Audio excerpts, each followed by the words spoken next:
Bismillahirrahmanirrahim. Memilih utusan. Kemudian Rasulullah sallallahu alaihi wasallam membuat keputusan untuk menghantar utusan ke Mekah.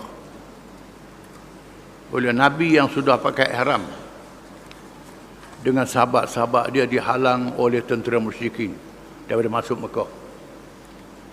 Maka Nabi memilih utusan untuk berunding, bukan berlawan, kerana tujuannya datang ialah untuk umrah, bukan untuk berperang.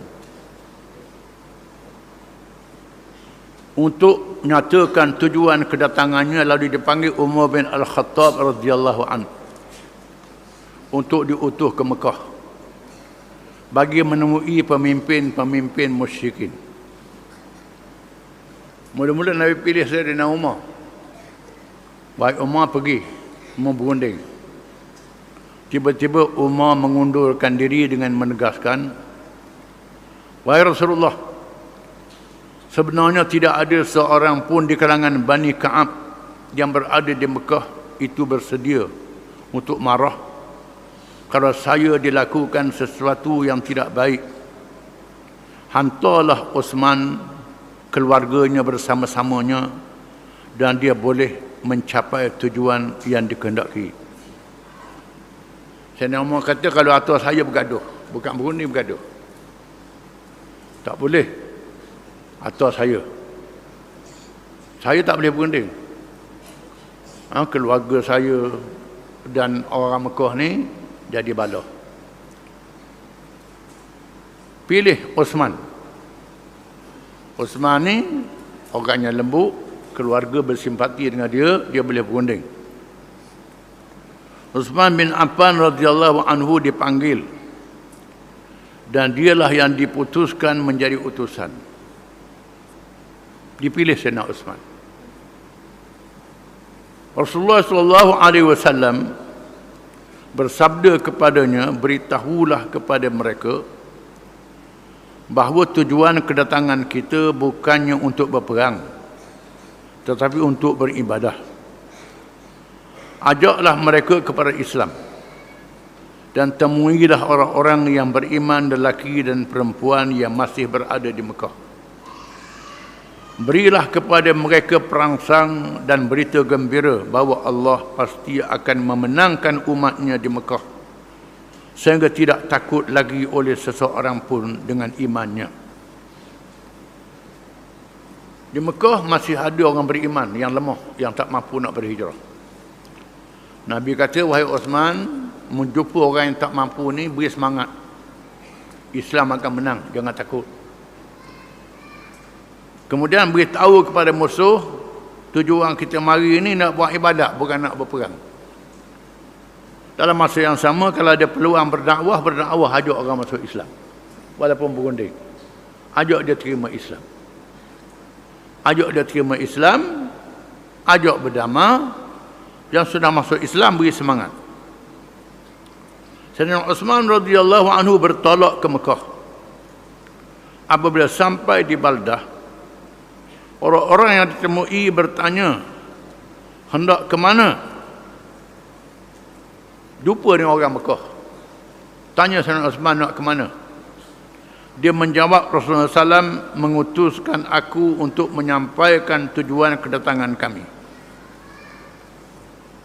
Sayyidina Uthman apa ceritalah, aku dihantar untuk berunding.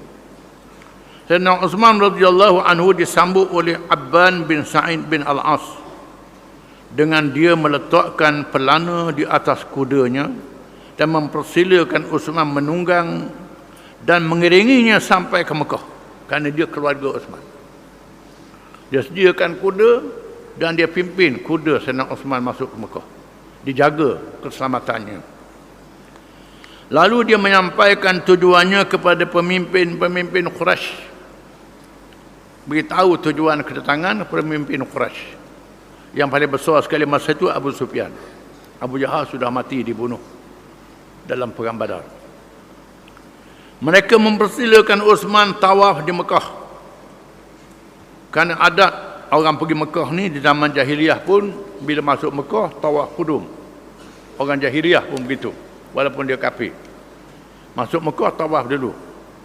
Dipersila Osman tawaf. Ini syariat Ibrahim alaihissalam. Walaupun sembah berhala, tapi tawaf. Ini perangai jahiliyah. Mereka benar Sayyidina Osman tawaf. Tapi Osman menjawab, aku tidak mahu tawaf sehingga Rasulullah SAW tawaf terlebih dahulu, kata Sayyidina Osman. Aku tak mahu tawaf sehingga Nabi dia benar masuk. Dan aku tak boleh tawaf sebelum Nabi SAW, kata Osman. Tersebarnya berita Osman radhiyallahu anhu dibunuh. Osman berada dalam masa yang panjang kerana perbincangan yang belum mendapat apa-apa keputusan. Tiba-tiba Sayyidina Osman lambat balik. Kerana lama berunding. Tak ada keputusan. Tetapi kelambatan pulangnya Sayyidina Osman radhiyallahu anhu sangat membimbangkan para sahabat tentang keselamatannya. Apakah yang dilakukan oleh musyrikin Mekah terhadapnya? Tak tahu. Sehingga tersebarnya berita bahawa Osman telah dibunuh. Tersebar berita angin. Berita angin. Bukan berita sungguh. Sayyidina Osman dibunuh. Apabila berita itu sampai kepada Rasulullah SAW, Baginda SAW bersabda, kita tidak akan pulang sehingga kita menentang mereka, kata Nabi. Sekarang kita berperang. Osman sudah dibunuh. Kemudian Rasulullah SAW mengajak para sahabat supaya berbai'ah. Berbai'ah, yang berjanji setia menjual diri, nyawa untuk berperang. Tidak berundur di medan perang. Dan ada pula beberapa orang yang berbai'ah untuk mati. Ada beberapa orang sahabat bukan berbai'ah untuk tak undur, untuk mati. Bersedia untuk mati.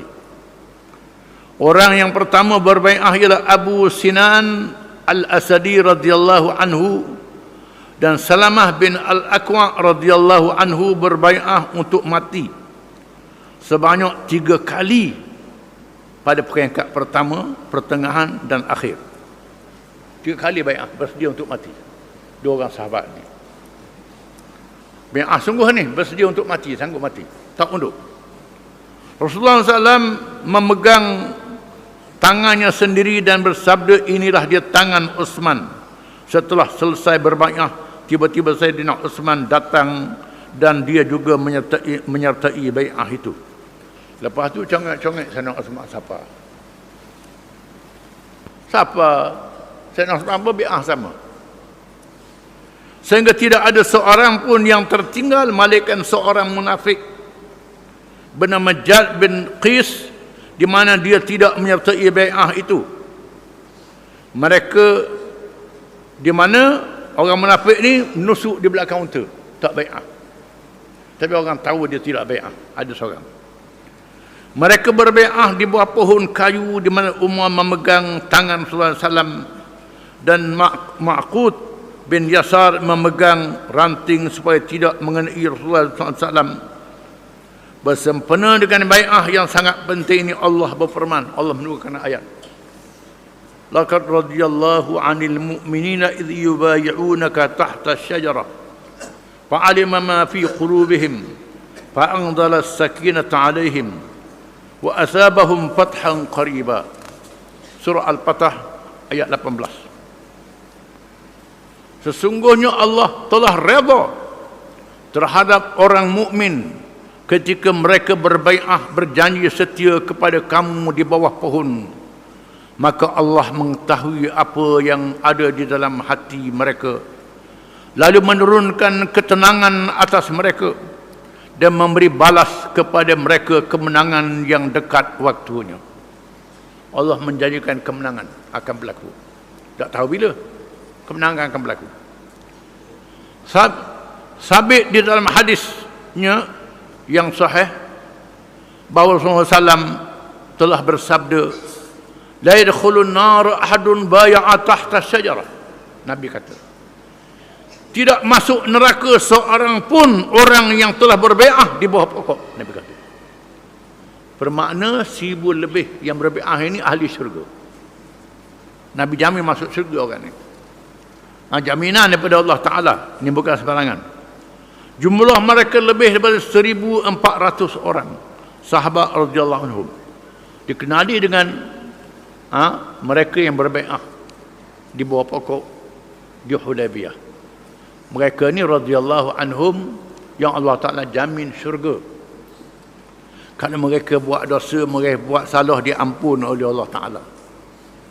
Yang sebab itu tak boleh mengkafirkan sahabat-sahabat, tak boleh merendah-rendahkan mereka, walaupun ada kalangan mereka yang buat maksiat, yang buat dosa, tetapi tak boleh merendahkan mereka, kerana mereka redha oleh Allah Ta'ala. Mereka yang pertama mendukung Islam, dosa-dosa mereka diampun oleh Allah Ta'ala.